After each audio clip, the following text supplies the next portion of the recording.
So hey everyone, this is Sahil here और तुम लोग का स्वागत है इस चैनल पे जहाँ पे हम लोग फिलॉसफी और बुक्स के बारे में डिस्कशन करते हैं। और अगर तुम्हारा इंटरेस्ट इन चीज़ों से जुड़ा है हल्का सा भी है तो तुम इस चैनल को सब्सक्राइब कर सकते हो। और आज हम लोग डिस्कस करने वाले हैं सोक्रेटिस का एक सेंटेंस के ऊपर। एक सेंटेंस, उन्होंने एक फ्रेज बोला था जिसके ऊपर हम लोग आज डिस्कशन करेंगे और वो फ्रेज है philosophy is the preparation of death. Well, ये सुनते ही के साथ बड़ा अजीब साउंड कर रहा है ना कि फिलॉसफी डेथ का प्रिपरेशन है।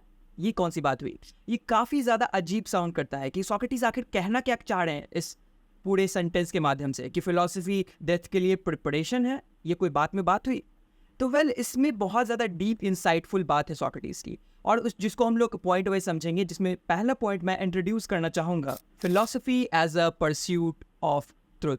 सोक्रेटिस के लिए फिलॉसफी सिर्फ एक इंटेलेक्चुअल एक्सरसाइज नहीं है, बल्कि उनके लिए एक ये जर्नी है। और ये जर्नी कैसी है? ये जर्नी है सच्चाई को जानने की। सोक्रेटिस मानते थे कि इस दुनिया में बहुत सारी चीज़ें ऐसी हैं जो इल्यूजरी हैं और सुपरफिशियल हैं और जो सच्चाई को एक तरीके से ढक के रखती हैं। और ये तुम सच्चाई को फिर समझ कैसे सकते हो? ये जो रियल ट्रूथ है उसको तुम जान कैसे पाओगे? तो सोक्रेटिस के अनुसार ये तभी तुम जान पाओगे जब तुम अपने सोल में डीप डाइव लगाओगे, तुम अपने सोल को अच्छे तरीके से समझ पाओगे। और इस सोल को समझने के लिए तुम्हें इस मटेरियलिस्टिक वर्ल्ड को या फिर अपने बॉडली प्लेजर्स को त्यागना होगा, तभी तुम उस रियल ट्रुथ तक पहुंच पाओगे। और फिलोसोफर थ्रू आउट यही करने की कोशिश करते हैं। और जो ट्रू फिलोसोफर्स होते हैं, अकॉर्डिंग टू सोक्रेटिस, जो ट्रू फिलोसोफर्स हैं, उनका मकसद यही होता है कि वो इन सारी चीज़ों से दूर हटकर अपने आप को एक स्टेप नज़दीक लेके जाए उस ट्रुथ की तरफ। तो ये था सोक्रेटिस का मानना, जहाँ पे वो ये सिंपली ये समझाने की कोशिश कर रहे हैं ना कि अगर तुम्हें वो रियल ट्रुथ अगर जानना है तो वो रियल ट्रुथ कैसे मिलेगा? जब तुम अपने सोल को जानोगे। और जब तुम सोल को जानोगे तो सोल कब आता है? आफ्टर डेथ ही वो आता है। आफ्टर डेथ ही वो सोल का जन्म होता है, एक तरीके से तुम बोल सकते हो। एक बर्थ होता है सोल का, तब तक के लिए वो तुम्हारे बॉडी से अटैच होता है। और इसी बात को लेके हम लोग नेक्स्ट पॉइंट पे आते हैं, द इमॉर्टैलिटी ऑफ सोल। तो सोक्रेटिस का मानना था कि सोल इमॉर्टल है, जिसके बारे में उन्होंने फीडो में बहुत अच्छे लेवल पे डिस्कशन किया है, जहाँ पे वो इन्हीं चीज़ों के बारे में बात कर रहे हैं। जब केबिस और सीमिस उनसे क्वेश्चन अराइज करते हैं, जहाँ पे वो यही डिस्कस कर रहे हैं और यही प्रूफ करने की कोशिश कर रहे हैं कि किस तरीके से आफ्टर लाइफ है और सोल एग्जिस्ट करता है। तो सोक्रेटिस का मानना है कि सोल एग्जिस्ट करता है और वो अपने स्टूडेंट्स को भी यही चीज़ें समझाते हैं कि इसलिए तुम्हें डेथ से डरना नहीं चाहिए, because there is after life. और ये जो फेज है सिर्फ, और इस फेज को तुमको एक ट्रांजिशन है, और इस ट्रांजिशन के लिए रेडी कौन करेगा तुमको? इस ट्रांजिशन के लिए तुमको मेंटली और स्पिरिचुअली कौन प्रिपेयर करेगा? वो फिलॉसफी है। फिलॉसफी एक जरिया है जिसके थ्रू तुम मेंटली और स्पिरिचुअली अपने आप को प्रिपेयर कर सकते हो इस ट्रांजिशन के लिए, बॉडी टू सोल ट्रांजिशन के लिए। और इसलिए वो कहते हैं कि इसको तुम एज अ एंड मत देखो, इसको एज अ तुम अल्टीमेट जर्नी देखो। ये तुम्हारी लाइफ है, इसको तुम फिलॉसफी के माध्यम से एक अल्टीमेट जर्नी में तब्दील कर सकते हो, अल्टीमेट जर्नी में बदल सकते हो और इस फिजिकल वर्ल्ड से डी अटैच हो सकते हो। और यही हमारे थर्ड पॉइंट का हेडिंग बनता है, D attachment from the physical world. अब यहाँ पे सोक्रेटिस ये समझाना चाह रहा है ना कि जो तुम्हारा सोल है वो तुम्हारा बॉडी से अटैच्ड है। अब तुम्हारा जो सोल है उसको बॉडी से डी अटैच करना कितना ज़्यादा ज़रूरी है?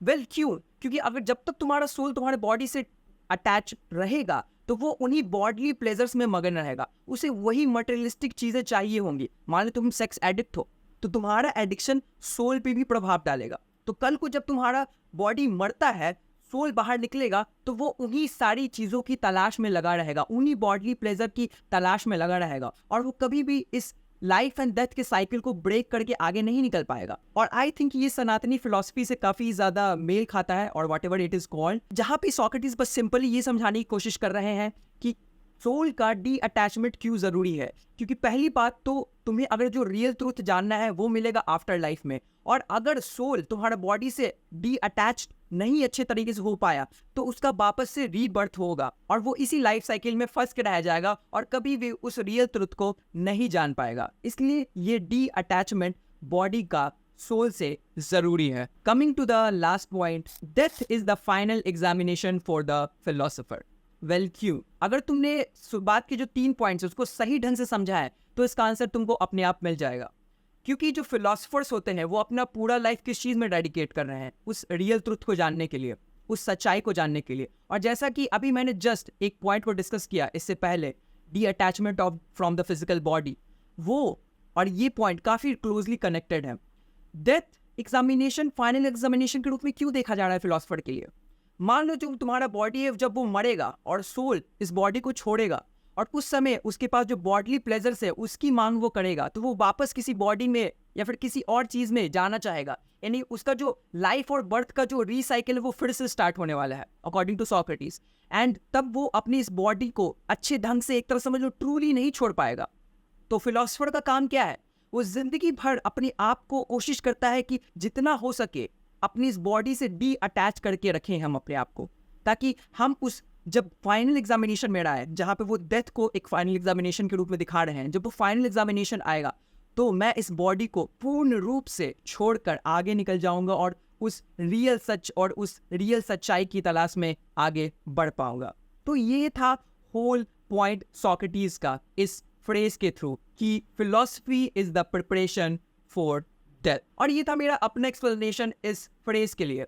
ये पर्टिकुलर फ्रेज आता है तुम्हारा प्लेटो की one of the dialogues FIDO से, जहाँ पे फाइनल डिस्कशन चल रहा था सॉक्रेटिस का अपने शिष्यों के साथ, जहाँ पे वो बहुत सारी चीज़ें डिस्कस करते हैं सोल के बारे में। और आई थिंक यहाँ पे लाइन काफ़ी ब्लर्ड है, यहाँ पे प्लेटो की भी काफ़ी सारी चीज़ें, काफ़ी सारे बोल सकते हो थ्योरीज तुमको देखने को मिलेंगे, चाहे वो थ्योरी ऑफ रिकलेक्शन हो, थ्योरी ऑफ फॉर्म्स हो। अगर तुमको इस सारी चीज़ों पे भी वीडियो चाहिए जो कि फीडो में बात हुई है तो तुम कमेंट कर सकते हो। और इधर अगर तुम्हें ये वीडियो पर्टिकुलरली पसंद आया हो कि सॉक्रेटिस इस फ्रेज को मैंने जो समझाया, तो तुम ज़रूर इस वीडियो को लाइक करो और सब्सक्राइब करो, क्योंकि मैं इसी तरीके फिलोसफिकल वीडियोज़ और बुक्स से रिलेटेड वीडियोज़ इन फ्यूचर और भी अच्छे लाने वाला हूँ। Till then be curious and don't forget to share this video. Thanks for watching.